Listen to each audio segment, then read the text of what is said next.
Hello and welcome to the Supercast. I'm your host, Superintendent Anthony Godfrey. It is a program designed to help students learn a language in new and effective ways while enhancing cultural awareness. On this episode of the Supercast, we visit with Chinese Dual Language Immersion students and teachers from Southland Elementary School to find out why they love learning another language. Find out what happens when we follow the students on a fascinating field trip to a Buddhist temple.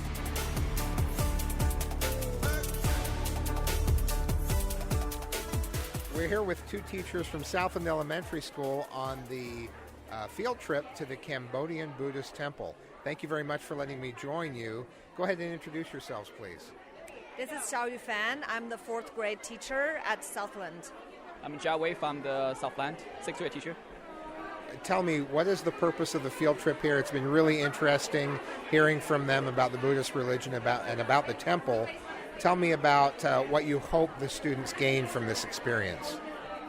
So we feel like this field trip provides a great opportunity for the students, not only in the immersion environment in the school, but also bring that immersion experience for them outside school as well. And the purpose of coming to the Buddhism temple is to let them know, because Buddhism is the most people worship in China. It's their major religion. So we would like to have the students have an opportunity to not necessarily learn about the religion, but to expose them to the more diverse culture. I agree with what Ms. Fan said. I think it's important for students to be more open-minded to the cultures and the philosophies and realize that we can work together with other people also. It was fascinating to watch the kids. I got to sit up front. They were rapt with attention. They were paying close attention.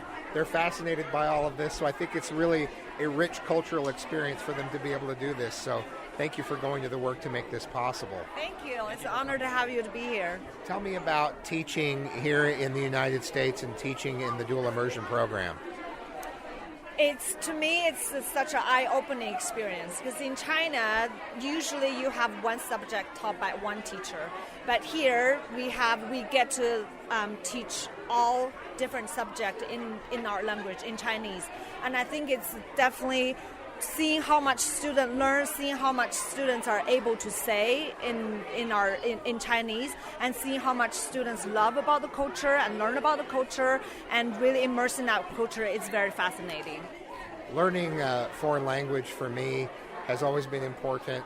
My father was a foreign language teacher, but I still am always impressed when I see a teacher stand in front of children this young and speak rapidly, and they understand and they respond. It's really, really remarkable. So thanks for doing such a great job with them. Tell me about your experience teaching in the United States and in the dual language program. I think the best part is to grow with my students together to understand the language. I think my students taught me more than I taught them in the language immersion program, and they helped me to understand myself and the cultures. Students grow very close to each other when they're together. I know that they mix up the classes somewhat, but you pretty much get to know the same kids through those elementary years in particular. Tell me about the value that you see in that. The value is to find out who they are and to find out what we can do for the world. Well, this is an exciting program. It's an exciting experience. Thank you for everything that you're doing to make this such a great learning environment for kids. Thank you so much. Thank you. Thank you. Hi, Kimball. What grade are you in? I'm in 6th grade. Kimball, tell me about your experience here today. It was pretty cool. It was fun.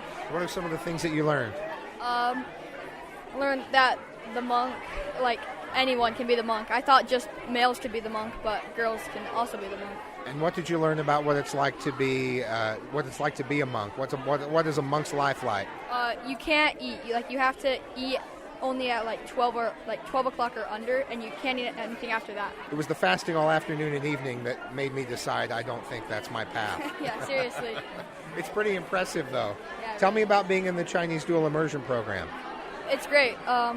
you speak Chinese. The teachers are awesome. They're so kind. And if you don't understand anything, they're like really welcome and like help you. You're in 6th grade now. Do you remember what it was like in 1st grade when you were just starting out? I do. What was that like?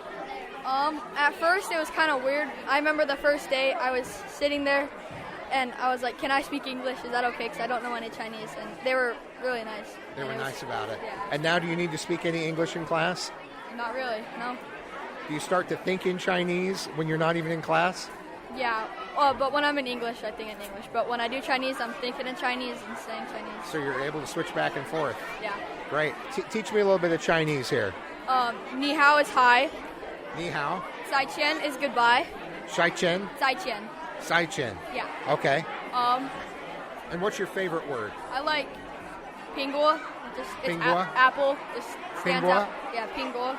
That's cool. Yeah. Okay. Very nice meeting you, Kimball. Yeah, nice meeting you too. Thank you. And tell me your name. My name is Eden, And Eden, what grade are you in? 5th. And what do you like most about being in Chinese Dual Immersion?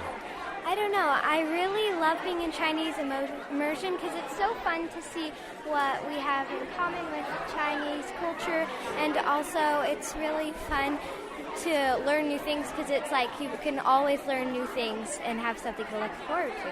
Do you think it keeps your brain firing a lot to be learning Chinese every day? Yeah, it does take a lot of like thought and stuff to like learn Chinese, but like after doing 5 years of Chinese, it's like getting slowly easier. Have you been surprised at how much Chinese you've been able to learn? Yes, I am really surprised. I remember when I was like in 1st grade and I couldn't understand Chinese at all. And now I can understand, and whenever I hear someone at like the grocery store speaking Chinese, I can understand them. It's really cool. It's kind of like a secret language that you get to use with your friends, right? Yeah, my dad has been learning it, and sometimes we talk at home with him. And my mom is just like, whatcha waka waka. She just doesn't even know what to say. Yeah, That's really yeah. fun that you have your own language. What would you say to parents who are thinking about putting their kids in a Chinese dual immersion program?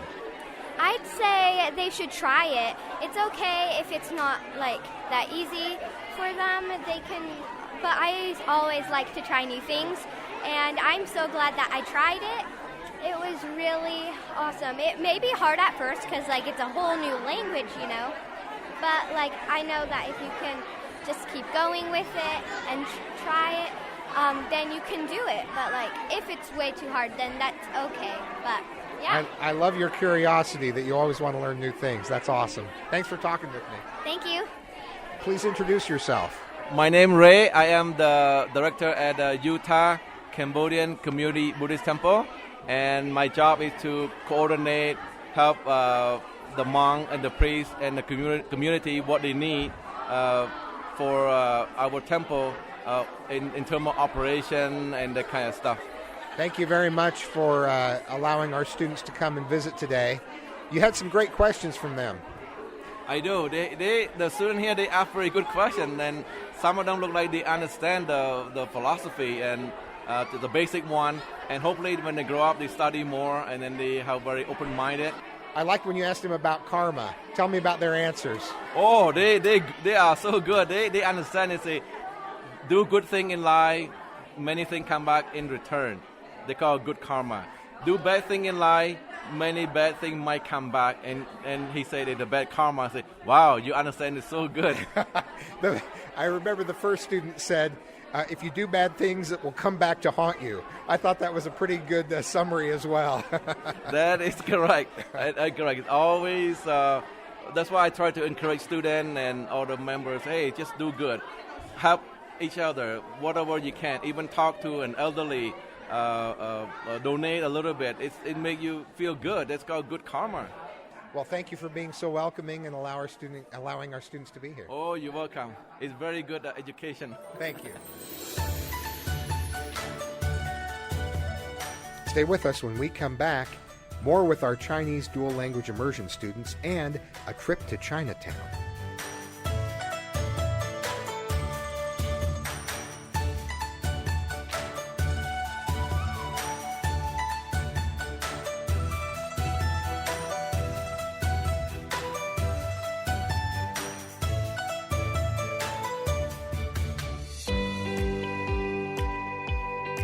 Hello, I'm Tracy Miller, President of the Jordan School District Board of Education. There are 7 members on the Board of Education, 1 in each voting district. We are committed to listening and serving our constituents as we work together to provide the best possible learning environment for the students we serve. As members of the Jordan Board of Education, we believe it is our duty and responsibility to increase student achievement, provide parents with the choices they deserve and desire, recognize and reward quality in educators, empower school leaders through policy governance and professional development, and communicate with the public, legislators, business leaders, cities, and parents. We invite you to get to know the board member who represents you in your voting district. And please join us at our monthly board meeting held on the 4th Tuesday of every month, or listen from the comfort of your home on our live stream.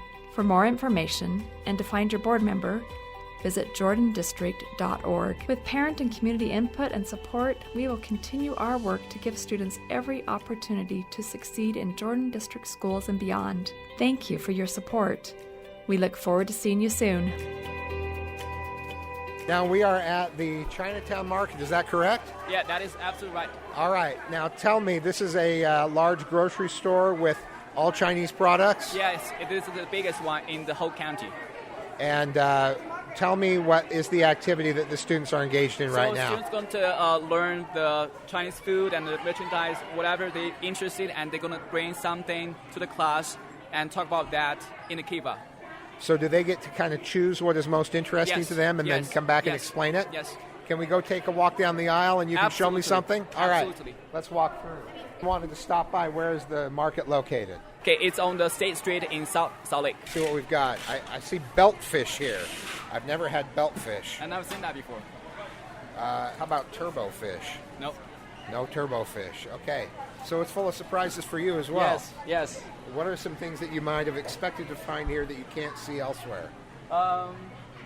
Maybe some spices or chopped meat. They have a very thin sliced pork for the Chinese New Year for hot pot. Looks like we have pork heart and pork liver as well. It's called fish meatball, I think. A fish meatball. Fish ball with dried mushroom. I had that for breakfast. Really? No, I'm just kidding. Okay. So we're on the candy and cookie aisle, it looks like, here in this market. Are you seeing anything that looks good to you? Well, there are these cookie things that look like straws, or just like any cookie things. They just look very good. They just look good because I have something called purolines, if you know what those are, and they're just really good. So I think How about this right here? It looks like it's bursting with fruit flavor. I don't really like jelly. You don't like jelly, so that's No. not going to work. No. Anything else? What else looks good here?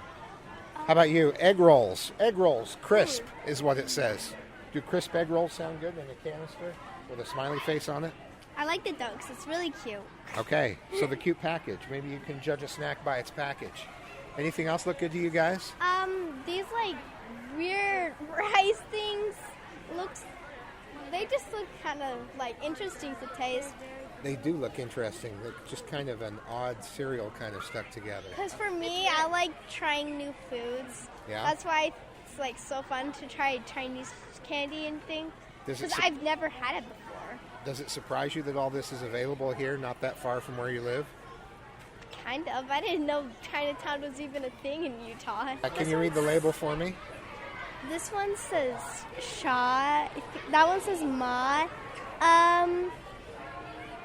This one says Ha, Mian, Yeah, Dan. What does this one say? I don't know.